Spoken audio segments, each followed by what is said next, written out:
ও এলাকাবাসী, আমার গরিব দুঃখী ও মেহনতি মানুষের উদ্দেশ্যে বলছি, আজকে 3-4 দিন ধরে একটা শব্দ শোনা যাচ্ছে যে এই 16-17 বছর আওয়ামী লীগ যেভাবে মানুষকে নির্যাতন নিপীড়ন করেছে, নিজেরা আগুনবাজি করে অন্যদেরকে মামলা দিয়েছে, বিরোধী দলের মত চিন্তা ভাবনাকে ধ্বংস করে দেওয়ার জন্য, তারা এককভাবে আধিপত্যের বিস্তার করার জন্য যে অপকর্ম তারা চালিয়ে গেছে, তারা আবার ঘোষণা দিয়েছে 12 তারিখে নাকি লকডাউন। ভাই, আমরা কি লকডাউন আর শটডাউন চিনি? আরে ভাই, আমরা তো দীর্ঘ 16 বছর আপনাদের এই লকডাউন আর শটডাউন দেখিয়ে যাচ্ছি ভাই।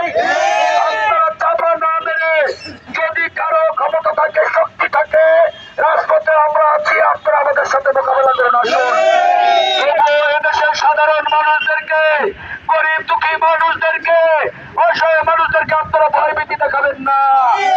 যদি তাদের কোনো যানবাহনের কোনো সমস্যা হয়, এই দেশের 18 কোটি মানুষ আপনাদের বিরুদ্ধে শক্ত হাতে প্রতিরোধ করবে ইনশাল্লাহ। যেখানে আওয়ামী লীগ সন্ত্রাসী করতে যাবে, যেখানে ছাত্রলীগ যুবলীগ সন্ত্রাসী করতে যাবে, আপনারা সকলেই শক্ত হাতে দেশটাকে প্রতিরোধ করবো ইনশাল্লাহ। আমি আমার ওয়ার্ড ও ইউনিট নেতৃবৃন্দদের উদ্দেশ্যে বলছি, আজকে আমরা অনেক দূর পেরিয়ে আমরা 11 ওয়ার্ডের বিভিন্ন কোনা পাড়া মহল্লা হয়ে আমরা আজকে কল্যাণপুর বাস স্ট্যান্ডে মিছিল নিয়ে এসেছি। আমাদের মিছিলে যারা অংশগ্রহণ করেছে তাদেরকে অসংখ্য ধন্যবাদ। আমরা পরবর্তী যদি কোনো কর্মসূচি দেই, আপনারা শুনুন, আমরা সকলেই এদেশের নিরাপত্তার জন্য আমরা কাজ করব।